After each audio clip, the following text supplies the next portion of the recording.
November 21st, 1963, Washington, D.C.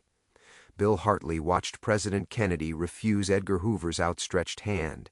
The FBI director's face went white. In that moment, Bill knew they were all dead men. What Kennedy had just said to Hoover would have toppled the government. 5 words that made the most powerful man in America tremble. Bill was the only witness to those words, the only one who knew what really broke the handshake protocol that shocked every reporter in City Hall. 48 hours later, Dallas happened. For 60 years, Bill kept Kennedy's secret. He buried the truth so deep he almost believed the official story himself. Almost. The night before his assassination, Kennedy had discovered something that made him refuse to touch J. Edgar Hoover ever again. Before we jump back in, tell us where you're tuning in from, and if this story touches you, make sure you're subscribed because tomorrow I've saved something extra special for you. Georgetown, November 2023. The photograph slid across Bill Hartley's mahogany counter like a death sentence.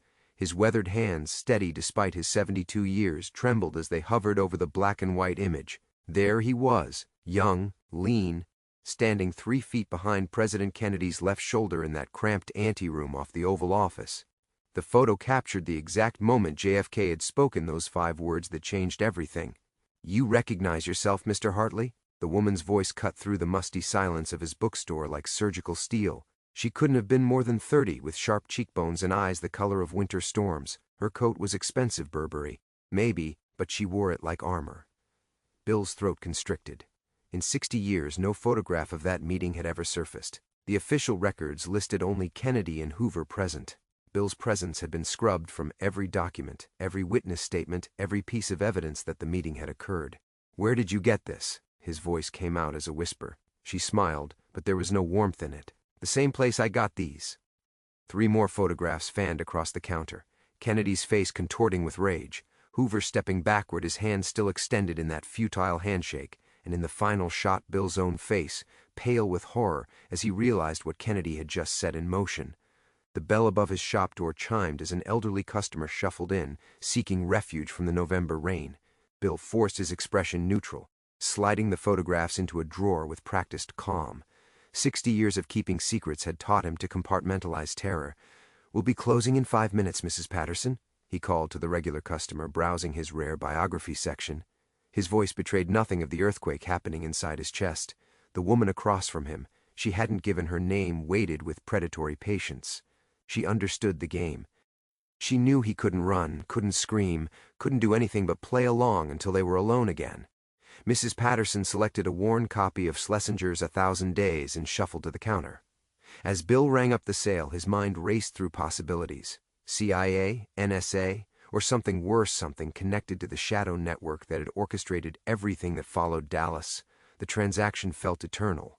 Small talk about Kennedy biographies while photographs of his darkest secret lay inches from his fingertips. When Mrs. Patterson finally disappeared into the Georgetown rain, Bill locked the door and flipped the sign to closed. "My name is Claire Novak," the woman said, as if 60 years of silence could be broken with simple introductions. "I represent certain interests that have recently acquired materials from a private collection, materials that paint a rather different picture of November 1963.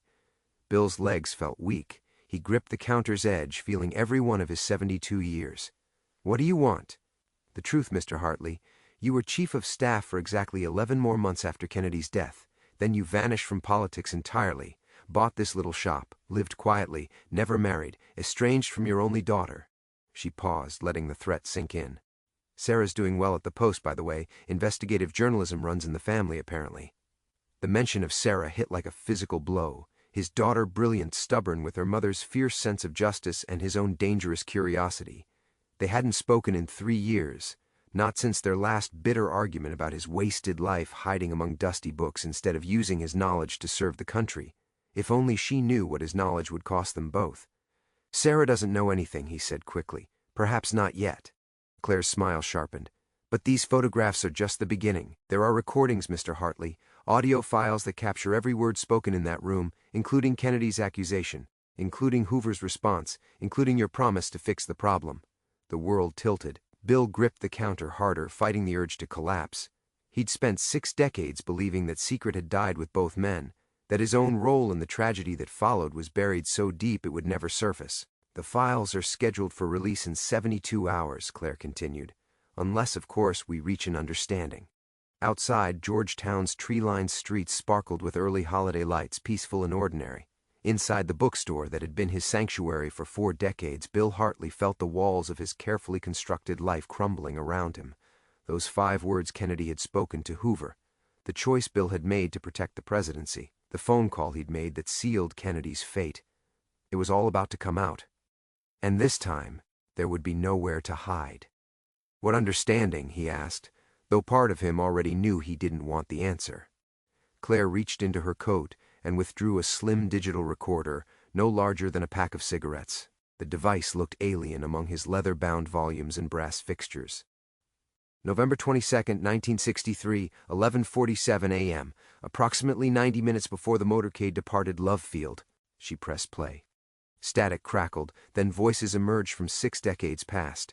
First Hoover's familiar baritone, measured and bureaucratic. "Mr. President, I believe we need to discuss certain rumors that have reached my attention." Bill's finger shot out and jabbed the stop button. The sudden silence felt like a gunshot. "Where?" The word came out strangled. "Where did you find this? Does it matter?" Claire's gray eyes studied him with clinical interest. "What matters is that it exists, that it's real, and that it will destroy not just your legacy, but Sarah's life when the world learns what her father did." The mention of his daughter again sent ice through his veins. Sarah, his brilliant, relentless daughter who'd inherited every stubborn gene from both her parents. She was supposed to be covering a city council meeting right now, chasing down corruption in municipal contracts, fighting the same fights for truth that had driven her mother. Clean fights, honorable fights. Not the kind of moral quicksand that had swallowed her father whole. Bill moved away from the counter, his legs unsteady. He found himself among the presidential biographies, surrounded by the sanitized stories of great men. His fingers brushed the spine of Manchester's Death of a President. How many times had he read that account, searching between the lines for any hint that the truth might surface? "I tried to save him," he whispered. "I know." Claire's voice followed him through the narrow aisles. "The recording makes that clear. Kennedy accused Hoover of covering up evidence of Soviet contacts within the administration. Hoover threatened to release files that would destroy the presidency. And you," she paused, "you promised to handle the situation, to find a solution that protected both men." The bookstore felt smaller now, the walls pressing in. Bill's chest tightened as memories flooded back unbidden, the frantic phone calls in the hours after that meeting, the careful negotiations with men whose names still couldn't be spoken aloud, the terrible mathematics of choosing between exposures, which secrets could be buried, which scandals could be weathered, which sacrifices were necessary to preserve the office itself. "I was protecting the country," he said, but the words felt hollow even to his own ears. "Were you? Or were you protecting yourself?" The question hit like a physical blow. Bill turned to face her, seeing his own reflection ghosted in the darkened window behind her, an old man who'd spent 60 years telling himself he'd made the only choice possible. "The motorcade route through Dealey Plaza," Claire continued relentlessly. "That wasn't the Secret Service's first choice, was it? The original route would have taken Kennedy straight to the Trade Mart. Minimal exposure, maximum security. Stop." 72 hours, he repeated numbly. Claire slipped the recorder back into her coat. "My employers will be in touch with specific instructions. Until then, I suggest you maintain your normal routine. Continue running your charming little bookstore. Don't contact your daughter. Don't attempt to leave the city." Her smile never wavered. "Don't make the same mistake twice, Mr. Hartley." The bell chimed as she opened the door, Georgetown's autumn air rushing in to mix with the musty scent of old paper and older secrets. Bill watched her disappear into the lamplight, her footsteps clicking against wet pavement until the night swallowed her completely. He locked the door with trembling hands, then stood motionless in his sanctuary-turned-prison. The presidential biographies seemed to mock him from their shelves, all those sanitized stories of great men making noble sacrifices. None of them told the truth about the choices that happened in the shadows. The phone calls that rerouted motorcades, the terrible arithmetic of trading one life for the stability of a nation. Bill moved through his evening routine like a sleepwalker. Cash register closed, lights dimmed, security system armed. But when he climbed the narrow stairs to his apartment above the shop, muscle memory failed him. He stood frozen at the threshold, staring at 40 years of carefully constructed solitude. The apartment was modest, a testament to the quiet life he'd chosen after abandoning power's corridors. But tonight, familiar objects felt foreign. The reading chair where he'd spent countless evenings with Lincoln biographies and bourbon. The kitchen table where he ate solitary meals while reading newspapers that never quite told the whole truth. The bedroom where he'd lain awake for decades, calculating the cost of his silence. His phone sat on the kitchen counter like an accusation. Don't contact your daughter. Sarah's number was still programmed into the old rotary phone, though he hadn't dialed it in 3 years. Their last conversation echoed in his memory, her voice sharp with frustration and disappointment as she accused him of wasting his knowledge, of hiding from history instead of helping others learn from it. You could have written books, Dad, memoirs. You knew Kennedy personally, worked in the inner circle during the most turbulent presidency of the century. Instead, you hide behind other people's words, selling stories instead of telling your own. If only she understood. If only he could explain that some stories were too dangerous to tell, that some truths carried prices too terrible to pay. Bill's hands moved without conscious thought, lifting the phone's heavy receiver. Sarah's number came to his fingers automatically, muscle memory from a time when they'd spoken every Sunday evening, when she'd been his anchor to the world beyond these walls. But as the first digit rotated home, another sound cut through the apartment's silence.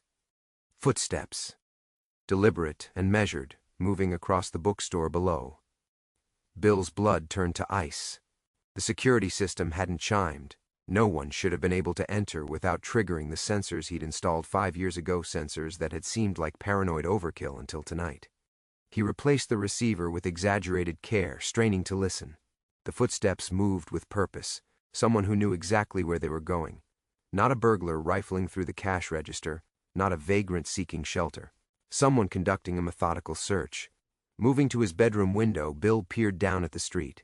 A black sedan idled across from his shop, its engine running, windows tinted dark enough to hide its occupants. As he watched, a second figure emerged from the alley behind his building, speaking quietly into a radio before disappearing into the shadows. Professional surveillance, the kind he remembered from his White House days, when Secret Service details moved with identical precision around presidential motorcades. Bill backed away from the window, his heart hammering against his ribs.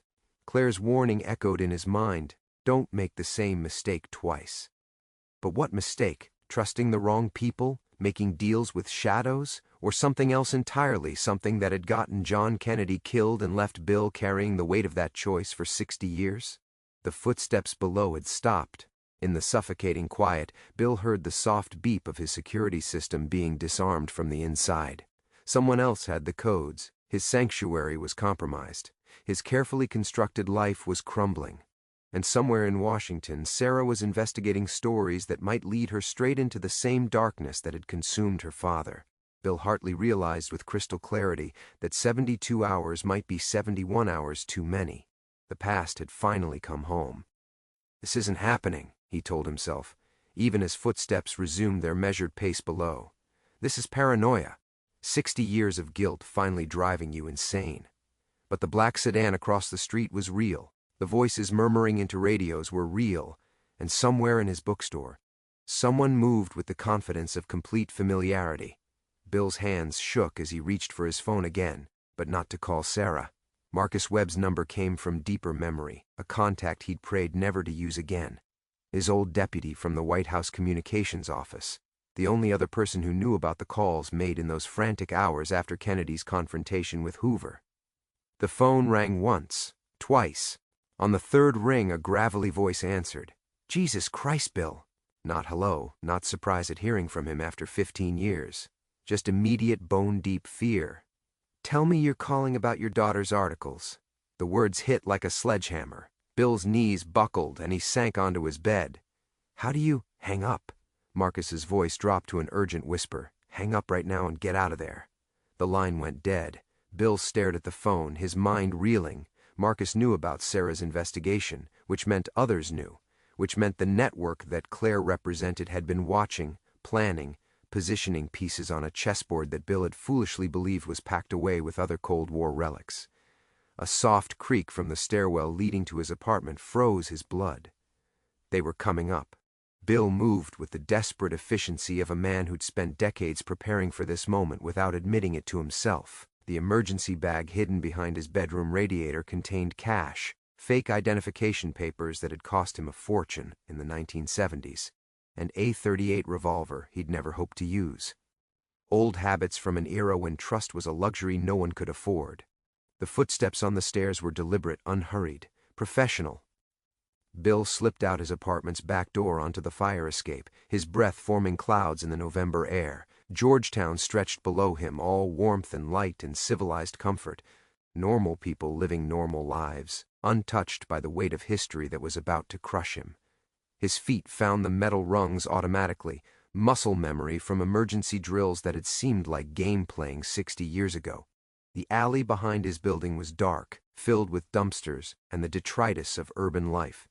He'd used this exit exactly 3 times in 40 years, always wondering if paranoia was eating him alive. Tonight, he understood that paranoia had kept him alive. Bill emerged from the alley onto a side street, forcing himself to walk normally despite every instinct screaming at him to run. Behind him, lights flickered on in his apartment windows. They would find it empty, would realize he'd slipped away, would begin the hunt in earnest. But where could he go? His entire life for 4 decades had been contained within 6 city blocks. He knew every shopkeeper, every regular customer, every safe haven in Georgetown, all of which made him predictable, all of which made him vulnerable. His phone buzzed. Text message from a number he didn't recognize. Your daughter is working late tonight. Post newsroom, 15th floor. Would hate for her investigation to take an unfortunate turn. Return home, Mr. Hartley. Let's discuss this like civilized people. Bill's vision blurred. They had Sarah under surveillance, were threatening her because of stories she was writing, research she was conducting into the same shadows that had swallowed him whole. He turned back toward his building, then stopped. Across the street, 2 figures in dark coats stood beside the black sedan, their attention focused on his bookstore, waiting for him to return, confident in their leverage. They understood him perfectly, knew that threats to Sarah would override every survival instinct, every lesson learned from 60 years of keeping secrets. Knew that he would sacrifice himself to protect the daughter he'd kept at arm's length precisely to shield her from this moment. Bill Hartley stood in the Georgetown shadows, feeling the full weight of choices made in 1963 finally coming home to claim their price. In his pocket, the emergency cash felt pathetic. The fake identification felt antiquated. The gun felt like a relic from a war that had never really ended. Above him, his apartment lights continued burning. Below him, the street waited with patient malevolence. And somewhere across the city, Sarah worked late into the night, chasing stories that would destroy them both. The text message burned in Bill's vision like an afterimage. Your daughter is working late tonight. Each word was a carefully placed blade, designed to cut through 60 years of protective distance and leave him bleeding in a Georgetown alley. He forced himself to breathe, to think beyond the animal panic clawing at his chest. Sarah was 15 floors above the street, surrounded by colleagues and security, investigating stories that seemed unconnected to the shadows now closing around them both. But Bill knew better than most how quickly safety could evaporate, how easily accidents could be arranged. The emergency cash in his pocket felt worthless now. What good was escape money when running meant abandoning his daughter to consequences he'd spent her entire life trying to prevent? His phone buzzed again. This time, a voice call from the unknown number. Mr. Hartley. Claire's voice carried easily through the night air, calm and professional. I trust you received our message. If you touch her, we won't need to. Sarah is quite capable of destroying herself without our intervention. Do you know what story she's been researching these past 3 weeks? Bill's throat constricted. He'd stopped following Sarah's career closely years ago. The guilt of separation easier to bear than the constant fear that she might stumble onto something that would connect back to him. Municipal corruption, city contracts. Claire's laugh held genuine amusement. Oh, Mr. Hartley, your daughter inherited more of your investigative instincts than you realize. She's been tracking a series of defense contracts awarded in the 1960s. Payments made to private security firms for consultation services during presidential visits to Dallas, Memphis, Los Angeles. Fascinating pattern work, really. The kind of deep research that might uncover certain off-the-books operations. The alley walls seemed to close in around him. Sarah wasn't chasing random municipal corruption. She was following financial breadcrumbs that led straight back to November 1963. to the network of contractors and consultants who'd provided plausible deniability for operations that officially never existed. "She doesn't know," Bill whispered. "She has no idea what she's looking for." "Not yet, but your daughter is remarkably tenacious. Given enough time, she'll connect the dots." Payments made to the same firm that provided security consultation for the Dallas motorcade route. Communications intercepts that somehow never made it into the Warren Commission report. And eventually, inevitably, she'll find the recordings. Bill's legs gave out. He slumped against a brick wall, the rough surface scraping through his jacket. There were more recordings, more evidence of that terrible November day when he'd been forced to choose between exposing a conspiracy or becoming part of a larger one. How many? The question came out strangled. Does it matter?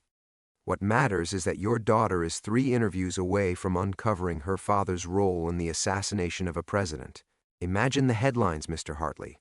Imagine how that revelation will destroy not just her career, but her entire understanding of the man who raised her. Through the alley's mouth, Bill could see his bookstore windows glowing warmly in the night. 40 years of careful anonymity, of choosing dusty academia over the corridors of power, of building walls between himself and the world to protect everyone he'd ever loved. All of it crumbling because he'd been naive enough to believe that time could bury truth. "What do you want me to do?" he asked again, though part of him already knew. "Return home. Let's have a proper conversation about Sarah's research and how it might be redirected toward safer subjects. Municipal corruption is so much cleaner than presidential assassination, don't you think?" But Bill was already moving, walking back toward his building with the mechanical precision of a man who'd run out of choices. The figures beside the black sedan straightened as he approached, their body language shifting from patient surveillance to active engagement. He understood now why Claire had seemed so confident in the bookstore, why she'd given him 72 hours instead of demanding immediate compliance. She'd known that threatening Sarah would accomplish in minutes what hours of negotiation couldn't achieve. As he crossed the street toward his compromised sanctuary, Bill's mind raced through the arithmetic of sacrifice. His own life had been forfeit since 1963, every day since Dallas had been borrowed time. But Sarah was innocent. Sarah was brilliant and stubborn and utterly unprepared for the kind of moral quicksand that had swallowed her father's generation.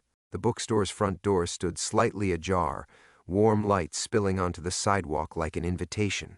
Bill paused at the threshold, his hand resting on the brass handle he'd polished every morning for 4 decades.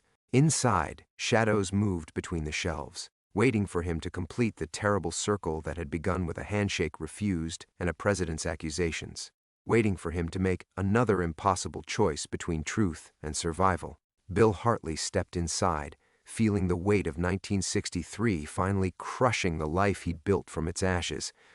Claire stood beside his reading chair, her fingers trailing across the worn leather armrest where he'd spent countless evenings avoiding the truth. In the lamplight, she looked younger than she had that afternoon, mid-40s perhaps, with the kind of polished competence that screamed federal training. Not FBI, though. Something newer.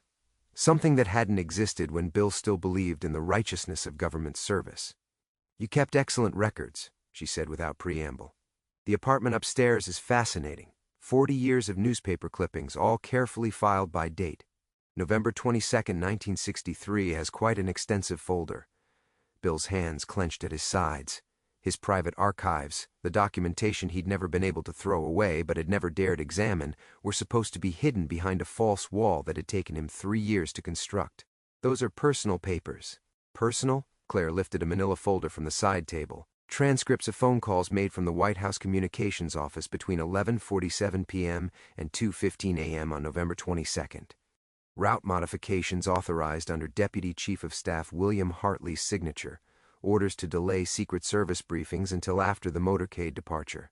She opened the folder, scanning contents that made Bill's vision blur. "This reads less like personal memorabilia and more like insurance." The words hit him like physical blows. He'd kept those records as penance, proof of his complicity that he could never escape. But seeing them in Claire's hands transformed them into weapons, pointed at everything he'd tried to protect. "You don't understand what you're reading." "Don't I?" Claire's smile carried genuine warmth, which somehow made it more terrifying. I understand that you've spent 60 years believing you helped assassinate John F. Kennedy, living with the weight of thinking your route changes, your communication delays, your carefully orchestrated security lapses contributed to his death. My God, the guilt must have been extraordinary. Bill stared at her, confusion cutting through his fear. The recordings are incomplete. Claire pulled out a second folder, this one thick with official government seals. This is what we didn't show you in 1963, Mr. Hartley, the full scope of what happened that November day. Would you like to know what your actions actually accomplished? She opened the folder with theatrical precision, revealing photographs Bill had never seen. Crime scene images from Dallas, but not from Dealey Plaza. These were taken inside a warehouse 20 miles from the motorcade route, showing 3 bodies sprawled around sophisticated rifle equipment and radio gear. The real assassination team, Claire said quietly, eliminated at 12:17 p.m. Central Time, 17 minutes before the motorcade was scheduled to reach their kill zone. She turned the page, revealing more photographs. Maps with sniper positions marked, communications equipment powerful enough to coordinate a military-style operation. Your route changes didn't enable Kennedy's murder, Mr. Hartley. They prevented it. The reading chair behind Bill's knees caught him as he collapsed. 60 years of carefully constructed guilt crumbled in seconds, leaving him staring at evidence that rewrote his entire understanding of that terrible day. That's impossible, he whispered. Kennedy died in Dallas. Kennedy died because of Lee Harvey Oswald, a damaged young man with delusions of grandeur and a mail-order rifle. A tragic coincidence that occurred while we were busy preventing a far more sophisticated conspiracy. Claire knelt beside his chair, her voice taking on an almost gentle quality. You saved the president from a planned execution, Mr. Hartley. Unfortunately, you couldn't save him from random chance. Bill's mind reeled, trying to process the implications. If this was true, if his actions had prevented one assassination rather than enabling another, then everything he'd believed about himself was a lie. Every choice he'd made since 1963, every protective distance he'd maintained, every sacrifice he'd imposed on Sarah's childhood, had been based on a fundamental misunderstanding. Why? The word came out broken. Why let me believe? Because guilt makes excellent control, Claire said simply. A man who believes he killed a president will do anything to prevent that truth from surfacing, will keep secrets, maintain distance from his family, avoid any action that might draw attention to his past. She stood, smoothing her jacket. You've been remarkably manageable for 60 years, Mr. Hartley. The revelation hit him with the force of a physical blow. They hadn't just hidden the truth, they'd weaponized his guilt, used his grief as a leash to control him across 6 decades, made him complicit in his own imprisonment through carefully maintained ignorance. My daughter, he said, understanding flooding through him with terrible clarity. She's not investigating the assassination at all. Claire's smile finally showed its true nature. Sarah is investigating you. How long? His voice came out as a whisper. Claire consulted her phone with casual indifference. 3 months. She started with simple questions, background checks for a story about political families in Georgetown, she told her editor. But your daughter inherited your investigative instincts, Mr. Hartley. Once she began digging into William Bill Hartley, former White House Chief of Staff, the inconsistencies became fascinating. The bookstore's familiar wall seemed to press inward. Bill thought of every awkward family dinner, every birthday celebration cut short by his sudden need to retreat to work, every time Sarah had asked about his years in Washington only to be met with deflection. He'd thought he was protecting her. Instead, he'd been creating a mystery that would inevitably draw her brilliant, relentless mind.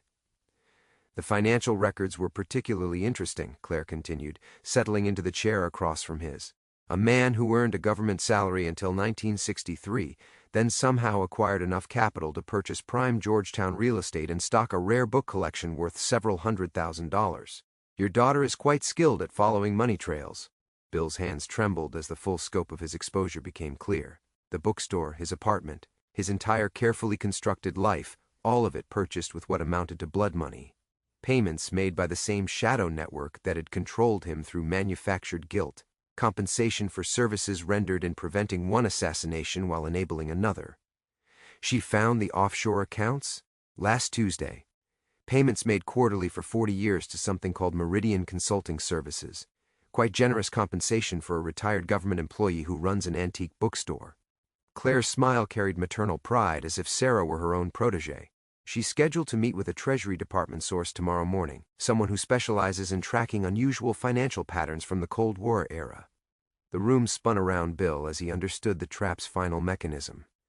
Sarah's investigation would lead her to evidence of payments, then to questions about services rendered, then inevitably to classified records that would paint her father as either a willing conspirator or a carefully managed asset. Either revelation would destroy her career, her understanding of her own family, her faith in everything she'd believed about the man who'd raised her. "You're using her to get to me," Bill said, the words tasting like ash. "We're using you to protect her," Claire corrected. Sarah is 3 interviews away from discovering that her father has been receiving money from intelligence sources for 60 years. Imagine how that appears to a journalist trained to follow evidence wherever it leads. Imagine the story she'll write when she realizes the truth. Bill closed his eyes, seeing the inevitable headlines that would destroy his daughter's life. Veteran journalist discovers father's role in Kennedy assassination. The revelation would end Sarah's career, make her a target for every conspiracy theorist and government skeptic in the country. She'd spend the rest of her life defending or condemning choices she'd never understood, carrying weight that had already crushed one generation. "What do you want?" The question came out defeated, because he already knew the answer. Claire leaned forward, her voice taking on the crisp efficiency of someone accustomed to closing difficult negotiations. "Your daughter's treasury source is prepared to provide classified financial records that will connect you directly to the events of November 22nd, 1963. He believes he's helping expose corruption. We can redirect his enthusiasm toward more appropriate targets. In exchange for what? Your cooperation in finalizing an arrangement that should have been concluded decades ago.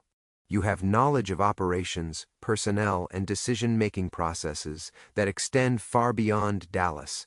That information needs to be properly documented and secured before it disappears with your generation."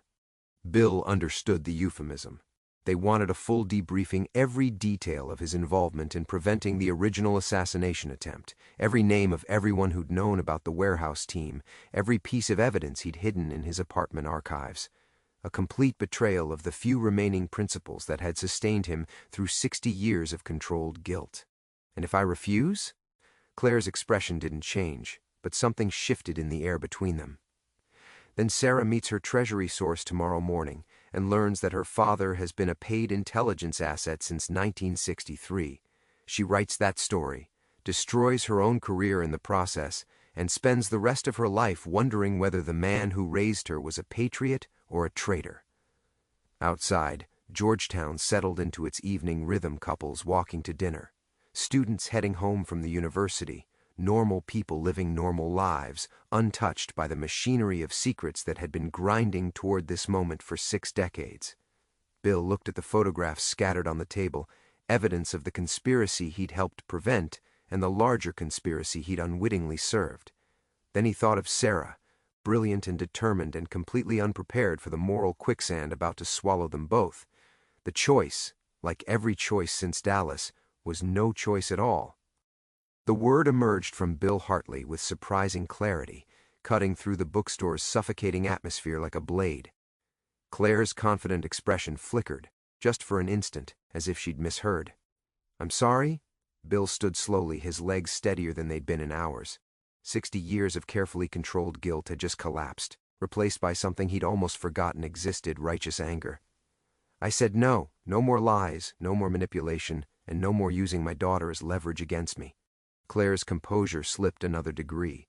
She'd orchestrated this confrontation expecting the same broken man who'd spent 6 decades accepting whatever story he'd been fed. Instead, she was facing someone who just discovered that his entire understanding of himself had been a carefully manufactured fiction. "Mr. Hartley, you're not thinking clearly. Sarah's investigation is based on questions I should have answered 30 years ago."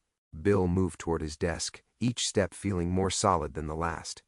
"You made one critical error, Claire.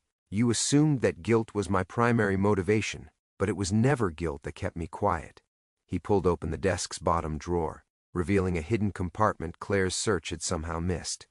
Inside lay a single manila envelope, its edges worn from handling, but its contents pristine. Bill had opened it exactly once. the day after Sarah graduated college, then sealed it away until he found the courage to destroy it. It was love, he continued, withdrawing a thick sheaf of documents. Fear that the truth would put Sarah in danger, but you've just proven that keeping secrets is what's dangerous. Claire's hand moved subtly toward her jacket, a gesture Bill caught with the peripheral awareness of someone who'd spent years in rooms where violence lurked beneath diplomatic language. But he wasn't threatening her. He was threatening something far more valuable, the careful architecture of control that had kept him manageable for 6 decades. These are copies, Bill said, holding up the documents. Everything I witnessed in November 1963. Every name, every operation, every lie told to Congress and the Warren Commission. I've kept them for 60 years, waiting for the courage to decide what they meant. He set the papers on the table beside Claire's photographs, creating a collision between past and present that neither of them could control. You want documentation? Here it is. Every detail of how a shadow network prevented one assassination while enabling their own rise to power. How they created a mythology around Lee Harvey Oswald to hide the fact that they'd eliminated the real threat hours earlier. How they built an empire of secrets on the grave of a president. Claire's professional mask finally cracked, revealing something desperate underneath. You don't understand the larger picture. I understand that you've spent 60 years protecting yourselves, not the country. Bill's voice carried the authority of someone who'd finally stopped believing comfortable lies. I understand that Sarah isn't investigating me. She's investigating them. The same network that's been paying me hush money since 1963. The same network that's now terrified because a new generation of journalists doesn't respect their carefully constructed narratives. The truth hung between them like electricity before a storm. Claire had made a fundamental miscalculation in revealing that Bill's guilt was manufactured. She'd meant to demonstrate her organization's power, their ability to manipulate truth itself. Instead, she'd freed him from the only chain that had ever held him. Sarah already knows, doesn't she? Bill realized, pieces falling into place with devastating clarity. She's been watching this bookstore, following the money, documenting the surveillance. That's why you're here tonight, not to prevent her investigation, but to manage its conclusion. Claire's silence confirmed everything. Bill laughed, a sound devoid of humor but rich with liberation. You waited too long, spent so many years believing I'd stay broken that you missed the moment when staying silent became more dangerous than speaking truth. He gathered both sets of documents, his movements deliberate and calm. Outside, Georgetown's evening rhythms continued. But inside the bookstore, 60 years of carefully maintained balance was shifting towards something unprecedented. Honesty. Here's what's going to happen, Bill said, his voice carrying the quiet authority of someone who'd finally stopped being afraid. Tomorrow morning, I'm calling my daughter. Then I'm calling her editor. Then I'm calling every journalist in Washington who still believes their job is holding power accountable. Claire stood, her composure fragmenting as she realized the magnitude of her miscalculation. The consequences will be mine to bear, finally. Bill moved toward the bookstore's front door, documents in hand. You made me believe I was responsible for Kennedy's death. You kept me quiet by convincing me that silence protected the people I loved. But Sarah's investigation has already proven that silence protects no one except the powerful. He opened the door, feeling Georgetown's cool evening air wash away decades of accumulated shame. Behind him, Claire stood frozen in the ruins of a control strategy that had finally collapsed under its own contradictions. The truth, after 60 years, was finally ready to breathe. The morning newspapers lay spread across his desk like tarot cards revealing an uncertain future. Sarah's byline dominated the Washington Post's front page, the Kennedy Files, how a shadow network used false guilt to control a generation. The story had broken with the force of a dam burst, sending ripples through Georgetown's carefully maintained political ecosystem. His phone hadn't stopped ringing since publication. Reporters, historians, former colleagues from the Kennedy administration, all wanting confirmation, clarification, or simple human connection to events that had shaped their understanding of American power. Bill had answered each call with the same quiet honesty that had sustained him through Sarah's interview 3 nights ago. The interview.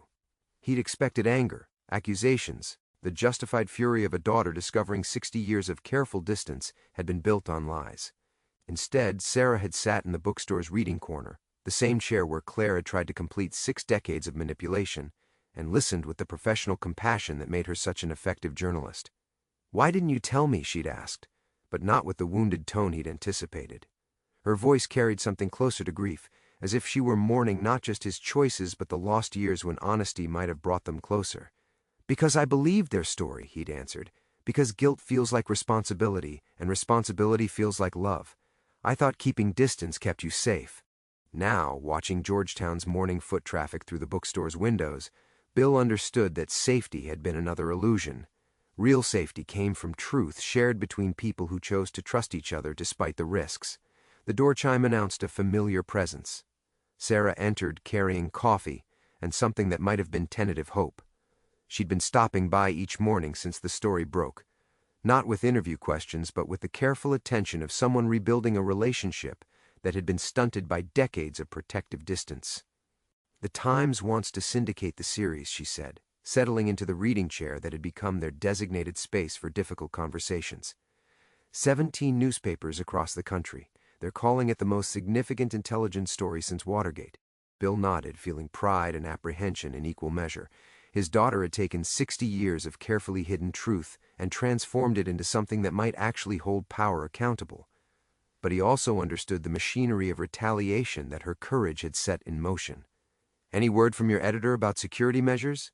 Sarah's smile carried grim satisfaction. "Turns out Claire's organization made a critical error. They assumed journalists would be intimidated by threats to their careers. They didn't account for what happens when you threaten a journalist's family." She pulled out her laptop, showing him an email thread that made his chest tighten with unexpected emotion. Colleagues from across the industry offering resources, legal support, security consultations. Sarah's investigation had revealed not just historical corruption, but contemporary surveillance evidence that the same network that had controlled Bill was actively monitoring current journalists, politicians, and activists. "It's bigger than Dallas," Sarah continued. "The payments, the manufactured guilt, the careful management of inconvenient witnesses, they've been running variations on the same operation for 60 years. Your story was just the test case." Bill absorbed this information with the strange calm that had settled over him since choosing honesty. He'd spent 6 decades believing he was uniquely damaged, uniquely complicit. Learning that his experience was part of a larger pattern felt both terrible and oddly comforting. Outside, Georgetown continued its eternal rhythm of academic ambition and political maneuvering, but inside the bookstore, father and daughter sat in the kind of comfortable silence that had been impossible when secrets lived between them. "I keep thinking about all the conversations we didn't have," Bill said finally. "All the times I pulled away because I thought distance meant protection." Sarah reached across the space between their chairs, her hand finding his with the careful hope of someone testing whether forgiveness was possible. "We're having them now." Her touch carried 60 years of questions finally receiving answers, 60 years of careful emotional distance finally closing. Bill understood that some damage couldn't be undone. Sarah's childhood, his own decades of isolation, the years when honesty might have made them allies rather than careful strangers. But he also understood that healing didn't require erasing the past. It required choosing truth over comfortable lies, connection over protective distance. The afternoon light slanted through the bookstore windows, illuminating dust motes that danced like secrets finally set free. Bill Hartley, former keeper of terrible knowledge, current seller of antique stories, sat with his daughter in the space where his long imprisonment had finally ended. The truth, after 60 years of careful silence, had found its voice.